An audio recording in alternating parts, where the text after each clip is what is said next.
बिस्मिल्लाहिर्रहमानिर्रहीम। अस्सलाम वालेकुम नाज़रीन, मैं हूं लियाकत हुसैन और आप देख रहे हैं यूट्यूब चैनल। अब से कुछ देर पहले इमरान खान साहब ने खिताब किया। खिताब में जो है उन्होंने इस बात को दोहराया कि हम जो है सुप्रीम कोर्ट की तरफ सिर्फ इतना देख रहे हैं कि सुप्रीम कोर्ट अपना जो रूल है, जो आर्टिकल है, उसके तहत जो है अपना फ़ैसला सुनाए। वो 3 जजेस हों या 5 जजेस हों, हमें इससे कोई फ़र्क नहीं पड़ता, क्योंकि हमने जो असम्बलियाँ तहलील की थी वो हमने बहुत सोच समझ के, बहुत राय लेके, एक जामिया उस पर वर्किंग करके उसके बाद तहलील की थी कि कहीं से भी इसका और कोई चारा नहीं है सिवाय इसके कि इलेक्शन की तरफ जाया जाए। तभी मैंने असम्बली अपनी 2 सूबों की तोड़ी थी। और ये 2 सूबे में एक बात बताता चलूँ, तकरीबन 2/3 पाकिस्तान का है, तकरीबन 65-66% जो है आबादी है पाकिस्तान की। तो इतनी बड़ी जो एक तरह से कह लें कि हुकूमत होते हुए उन्होंने डिज़ोल्व इसलिए की कि उनको वहीं से नज़र आ रहा था। और मेरे व्लॉग्स अगर आप मुतवातिर देखते हो तो आपको भी याद होगा कि मैंने भी यही बात कही थी कि इलेक्शन जाते हुए कहीं नज़र नहीं आ रहे। तो इस बात को कंफर्म करने के लिए इमरान खान साहब ने अपने इलेक्शन जो असम्बली हैं उनको डिज़ोल्व की, और डिज़ोल्व करके वो ऐसी जगह पे, क्योंकि उस वक्त काफ़ी लोग ये कह रहे थे यार ये तो बिल्कुल बेवकूफ़ी है, क्योंकि इस तरह तो इम्पोर्टेड हुकूमत जिस तरह से जुल्म ज़्यादती कर रही है उनको तो खुला हैंड मिल जाएगा, इमरान खान साहब को कहीं छुपने की जगह नहीं मिलेगी।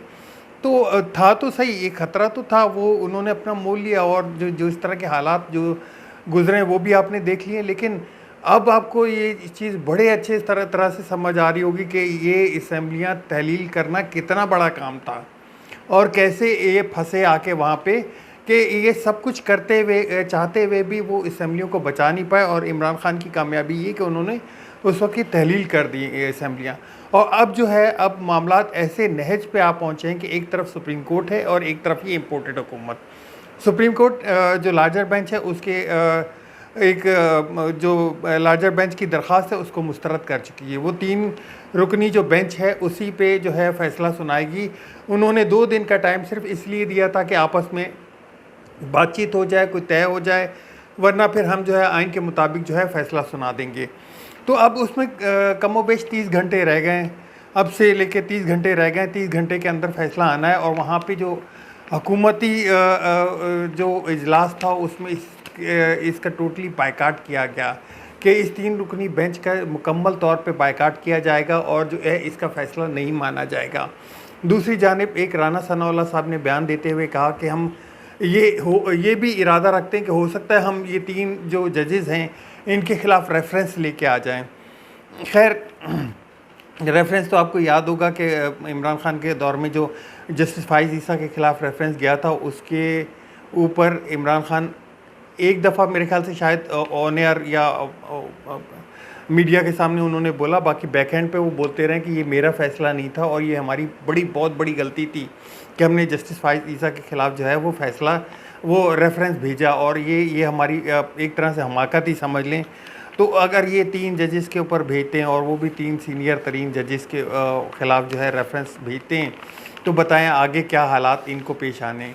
इन चीज़ का बार बार के इन्हीं जजों की वजह से यह हुकूमत बनी थी, इन्हीं जजों की वजह से ख्वाजा आसिफ को जो है वो नाअहली उनकी बची थी, इन्हीं जजेस के बिहाफ पे जो है बल्कि ये नहीं, उस वक्त दूसरे जजेस थे जिनकी वजह से जो है अपना नवाज़ शरीफ साहब जो है वो लंदन ट्रैवल किए थे 50 रुपये के स्टाम्प पेपर पे। बार बार याद कराना पड़ता है इनको कि वो वहाँ से बैठे हुए इरशाद फरमा रहे हैं कि जी आप लोग निकलें। किसके लिए निकलें? रूल ऑफ़ लॉ के लिए। तो रूल ऑफ़ लॉ के लिए पूरी आवाम, पूरी कौम खड़ी हो चुकी है सुप्रीम कोर्ट के साथ, और ये आपको देखना में नज़र आएगा, क्योंकि इमरान खान साहब ने भी इस बात का स्टे अलर्ट भी जारी कर दिया और अपने कारकुनों को तैयार रहने का, बल्कि पूरी आवाम से, पूरी कौम से उन्होंने ख़िताब करते हुए कहा कि आप तैयार रहिएगा, हमने सुप्रीम कोर्ट के साथ खड़ा होना है, हमने अपनी जजेस के साथ खड़ा होना है। उस वक्त ये जजेस बहुत अच्छे लग रहे थे जब इनको हुकूमत बना के दी थी, उस वक्त ये सही था, सो मोटो भी इनको अच्छा लग रहा था। और अब क्या हुआ? अब ये जजेस जो है इनके फ़ैसले आपको बहुत भारी पड़ रहे हैं। आइन के मुताबिक फ़ैसला होगा और आइन के मुताबिक ही इस पे जो कार्रवाई होगी। अब ये रेफरेंस बनाते हैं तो ये मज़ीद अपने आप को जो है एक दावत देंगे, जबकि दूसरी तरफ पीपल्स पार्टी ने इजलास में तो इनका साथ देने की बात की कि जैसे पीडीएम के साथ हम लोग जी 3 रुकनी बेंच का बायकाट करते हैं, लेकिन उनके चंद वज़रा जो हैं, जैसे कादिर मंदुखैल हैं, वो वो जो है ये फरमाते हुए नज़र आए कि इनसे तो हुकूमत ही नहीं संभल रही, ना राना सनाउल्लाह से इमरान खान साहब संभल रहे, ना वज़ीर ख़ज़ाना से जो है ख़ज़ाना संभल रहा है, और ना जो है इनसे कोई काम नहीं हो पा रहा। तो ये इन वजारतों को छोड़ दें, हमारे हवाले कर दें, हम संभाल लेंगे इन चीज़ों को बड़ी अच्छी तरीके से।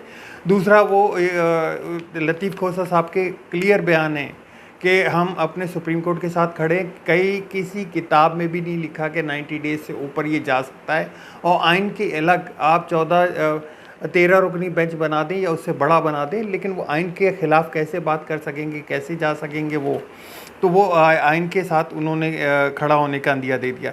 साथ में जो है वकला बरादरी ने पहले तो एक बयान में उन्होंने कहा कि हम अपने जो सुप्रीम कोर्ट है वो हमारी रेड लाइन है, हम इसके साथ खड़े हैं। अब उन्होंने एक और दे दिया कि मंडे के दिन जब ये फ़ैसला हो रहा होगा, हम जो है शारा दस्तूर पे अपनी सुप्रीम कोर्ट है उसके साथ यकजहती के साथ खड़े होंगे। तो अब उन्होंने भी एक जो है अंदिया दे दिया कि उन्होंने मंडे को जमा होना है। तो इसके साथ ही देखें कि इमरान खान ने जो है अपनी कौम को अलर्ट रहने के लिए बोल दिया है, किसी भी वक्त जब ये फ़ैसला आता है ऐसा मुमकिन नहीं है कि ये लोग ना माने, इनको मानना पड़ेगा। अच्छा जी, दूसरी तरफ चलते हैं जी। एक कातिल आटा जो है वो बड़ी तकलीफ़ देता है, क्योंकि कल जो है आपको याद होगा कराची में जो बड़ी बदनज़मी फैली और बहुत अजीब सी ख़बरें आ रही हैं। मतलब आप अंदाज़ा करें कि एक इंसान रात को सो नहीं सका है, मैं अपनी बात कर रहा हूँ कि इतने एक बहुत तकलीफ़ में था मैं कि यार 400 बंदा इन्होंने बुला लिया, और अब उसकी तहकीकात सामने आ रही हैं कि वो जो कंपनी का मालिक था वो एक कितने दिनों से लोगों को बोल रहा था कि आ जाएं जी, आपको फ़लाँ दिन को हम जो है एक ज़कात की एक रकम देंगे या राशन के नाम पे कुछ पैसे देंगे। और वो रकम कितनी थी? वो रकम 2.5 लाख रुपए थी, सिर्फ 2.5 लाख रुपए थी।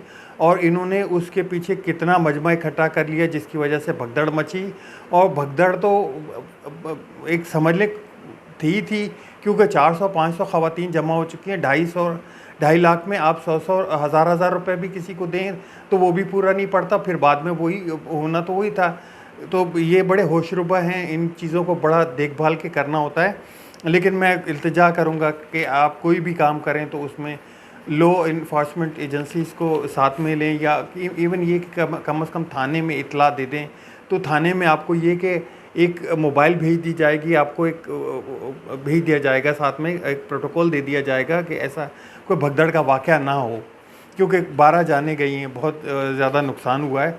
और आज भी आटे में एक जो पंजाब में आटा जो सप्लाई फ्री आटे की एक चली हुई है, वहाँ पे एक शख्स की और जान गई है। रोज़ाना यही ख़बरें सुनने को मिल रही हैं। उसके ऊपर जो है वो आमिर मीर जो कि निगरां वज़ीर हैं, तो उनका कहना ये था कि जी गलत ख़बरें फैलाई जा रही हैं। 7 नहीं बल्कि 3 लोगों की जो है वो गिरने से या इस तरह से हलाकत हुई है, बाकी 4 लोगों को हार्ट अटैक हुआ है। हार्ट अटैक क्यों होता है? इतना मजमा जब फंस जाता है, इतनी जब आवाम पहुंच जाती है, जो आप एक आटे को तकसीम नहीं कर सकते, एक आटे को जो है लेके आपके लिए प्रॉब्लम बनी हुई, एक तरीक़ेकार के मुताबिक उसको अच्छे तरीके से आप कर सकते हैं। तो वो जब गफ़ीर जमा होता है तो उनको एक सांस घुटन या दम घुटने की वजह से जो है हार्ट अटैक बनता है। ये तो अब बताने की ज़रूरत भी नहीं है इनको, लेकिन वो ऐसा बताना चाह रहे थे जैसे उनको आटे की थैलियाँ मिली और वो खुशी से उनको हार्ट अटैक आ गया हो। को खुदा का रहम करो यार, खुदा का वास्ता है, कुछ कैसे बोला जाए। खैर, अब तक के लिए इतने ही, मिलते हैं नेक्स्ट व्लॉग में और मज़ीद अपडेट के साथ इंशाल्लाह हाज़िर होंगे। अल्लाह हाफ़िज़। पाकिस्तान ज़िंदाबाद।